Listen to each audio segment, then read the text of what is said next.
When buying items in EVE Online, always enter code Aceface in the Support a Creator tab. This will make it so 5% of the purchase will support me at no extra cost to you, so I appreciate it a lot. Hello everybody, my name is Aceface. I wanted to talk to you guys about EVE Frontier. EVE Frontier is a new game that CCP is making. It's a spaceship game and it's a survival game. And what I can tell on their website, it seems to be pretty similar to EVE Online in many ways. But one big thing is that it is based on crypto and blockchain. Now I'm going to be completely honest, I'm not a complete nerd into the way crypto and blockchain works. But I do have a little bit of understanding of how it works. And as far as I understand, what they're going to do is they're going to be making the currencies in the game based off of cryptocurrencies. So they're going to be making their own EVE tokens. And that is also causing a lot of controversy because a lot of cryptocurrency games seem to have been failing or seem to be like a lot of scams involved. People like bloating the value of their cryptocurrencies in certain games, and then they've suddenly taken all the money and sold everything and just left. So there's been a lot of scams as far as I can tell, and people are very, very cautious around this cryptocurrency in EVE Frontier. So that's a big aspect of it. But I wanted to talk to you guys more about just what this game is, because this, in my opinion, we forget about this cryptocurrency because a lot of people don't like this thing. I'm a bit indifferent to this whole idea of cryptocurrency. I think it can have some positives and negatives, but I think this is actually quite interesting. This to me seems like a new spaceship game we're getting, and it's a survival game. It's a bit like EVE 2.0 in a way, and there's very, very little information about how this will look like, but we do see some images of ships, for example, and there's a trailer that is more cinematic, and probably most of you guys have seen it. And I think it is very cool. The thing I like about this is that this is based on the same engine. We know that it's made on the Carbon engine that EVE Online is made out of, so this is very likely going to be pretty similar to the way EVE Online is. And you can also tell by these screenshots that it is probably going to be a similar like tactical view, third-person view that EVE Online is. You see, look at, you see this is very similar to the tactical view of EVE Online. You see all these lines over here, and the way we've got asteroids and ships that this to me it seems like we're going to be just looking at this similar sort of point of view of EVE Online. But they mention interesting ideas here. They're going to be sort of like a field of view or fog of war system they've got here. So you're not going to be able to see everything like in EVE Online, because you know here when we're in EVE Online, say we undock here, you can see everything that is really far away, and in some ways that's quite cool. You can see everything, but in some ways also it breaks a bit of immersion and makes you feel like there's no sort of secrets to the environment. You can see here, we can scroll out, we can see all over the place. They mention here that there's going to be like sort of physics driven, and that we're going to be able to only see a limited view. And I think that's really cool because that means that they can have asteroids, buildings, people can hide between them, and we probably will not be able to see really far. And I can imagine that will make a really big difference to the way the game will play out. There'll be a lot more mysteries and maybe sudden events that are occurring. And it wouldn't surprise me if they've got the point of view is a little bit closer. So then when you've got missions, etc., you can have more surprises. Because I noticed that when you're in missions in EVE Online, it's very hard to sort of be surprised with something. Because you see everything. You see everything anywhere. And new ships that emerge just sort of pop up. But here I really see it being a little bit more of an emergent, sort of smaller focused experience here. And I think that's really cool. I like the idea of having something new but also similar to EVE Online, because as far as I can tell, they're talking a lot about economy and spaceships here.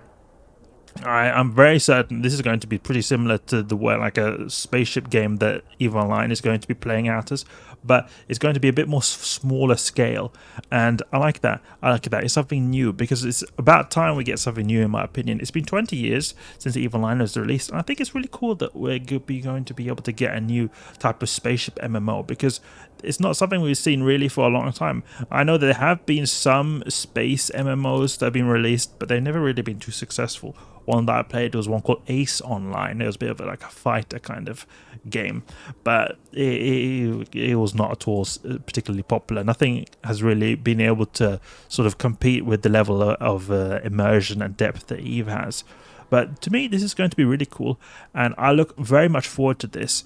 I also like the way they're making it sort of like a very dark universe. The environment is really cool and dark. In my opinion, that is the kind of that's personally speaking is the kind of sort of universe I like a lot. I like this sort of melancholic, dark sci-fi universe. It's not like happy sunshine and rainbows kind of theme you've got going on. I don't like that, and that seems to be what this is.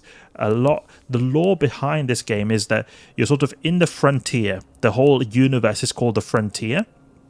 You can read a lot about it in this design principles document they've got here, but they've got this place called the frontier, and then there's a central system called the trinary, which is a very special system which I'll get into later.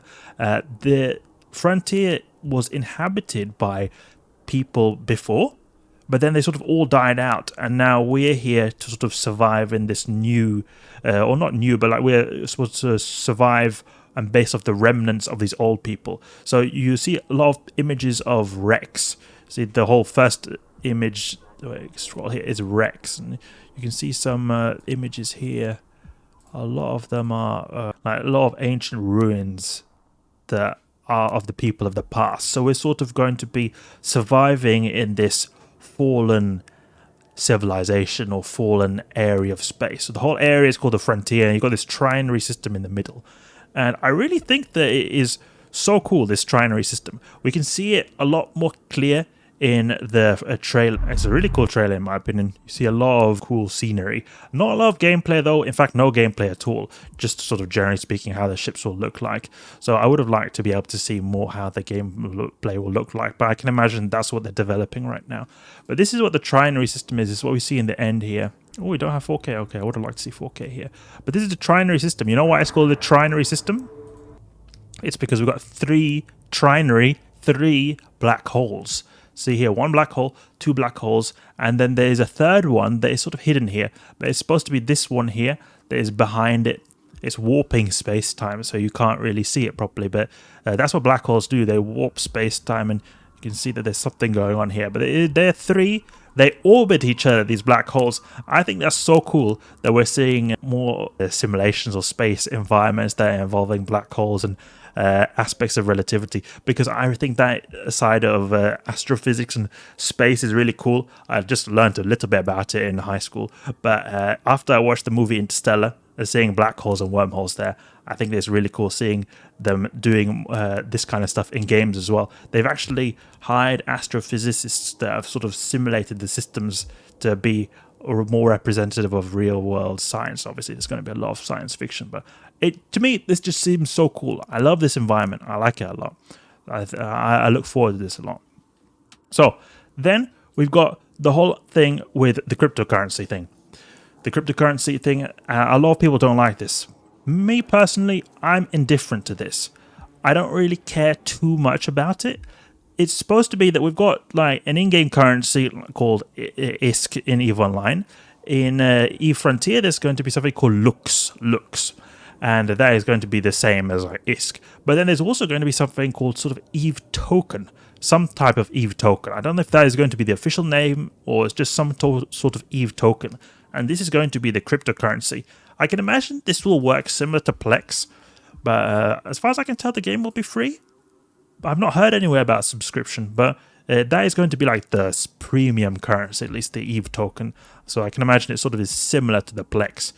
And that is also what's going to be considered to be the cryptocurrency too. The cryptocurrency is going to make it so that this is stuff that can be exchanged with real money. So RMT in this game is going to be completely okay. It's going to be completely fine. You're going to be able to exchange all your assets potentially if you were to want to quit the game for real money, if you would want to do it. I think it's alright. I don't really care. I mean, right now in EVE Online, if you want to spend money, you can buy a bunch of Plex and get a lot of ISK. So it's not like this doesn't exist in current EVE Online. I don't think it's going to be changing much here. The main difference is that you're going to be able to get money for your stuff here if you want to just cash out in all your items. Otherwise, as someone playing the game, I don't see how it's going to affect my actual gameplay much. The only thing that I see that could sort of add to the gameplay is that it makes you feel a little bit like you've got more value in your assets. They actually are worth actual real money because you could potentially sell it all for real money. But I don't really care. I mean, my assets are my assets. I earn them in-game. I'm not really too keen on playing the game to earn money. I guess some people would consider to sort of know life and play the game and be able to sell stuff for real money, but to be honest, me as an EVE player, I think it's just going to be the same thing. My Paladin is very valuable here in EVE Online. I can imagine if there's some high tier ship in the EVE Frontier, then it will be also feeling to be very valuable, not because it's worth more money or potential that I can sell it for real life money, but just because I spent a lot of time earning it. And the same thing with this Paladin in game. So this whole cryptocurrency thing, I'm a bit indifferent to this, but it is going to be based on at least the carbon engine that is what EVE Online is based on. So it wouldn't surprise me if this is pretty similar to the way EVE Online is. We've also got cool looking ships. I think the ships look pretty cool that we've seen so far. There's not so many ships we've seen, but they remind me a lot of Kildare ships. And I like them. I think they look pretty cool. And you're also going to get lots of structures. As far as I can tell, you're going to be able to program these and customize these a lot. So that'll be really great if we can have like home bases and bases of interest that we can customize and build ourselves. That'd be really cool. I'm really hoping that we could even build our own ships, but I'm not sure about that. But it seems like a lot of this is going to be customizable. We're going to be able to customize a lot of aspects of it. And you're going to be able to even program small aspects of bases as well. They're mentioning a lot about programming here. That I'm not so interested in because I'm not so good at programming, but there seems to be a lot of customization. So I'm looking very much forward to this. Another big aspect of EVE Frontier that is going to be different from EVE Online is that there's going to be fuel. They mentioned this here. You see the fuel here? Quest for fuel. Everything is going to be using fuel. So this is what EVE Token and Lux, they mentioned that here. But everything is going to be using fuel. So moving to places, moving your ship to different locations is going to use fuel. And I can imagine some people think that that is very tedious. But I can also imagine that it will be very, very nice because it'll make you have to plan more your journeys. You're going to have to more planned and really feel like a survival situation when you've got moving out in the cosmos. It'll make you feel a bit more serious. I can imagine EVE Frontier is going to be feeling a little bit more serious than EVE Online. But who knows? We'll see. We'll see. I can't wait to play this game, but it's not been released yet. And they've not got any release date here inside either. So, hope you guys enjoyed. I just wanted to talk a little bit about EVE Frontier. I think I'm personally speaking looking forward to it, but I know a lot of people don't look forward to it and are worried about this cryptocurrency thing. We'll see, we'll see. I'm just observing and I hope for the best. If you did enjoy the video, please leave a like and subscribe. I'll catch you guys later.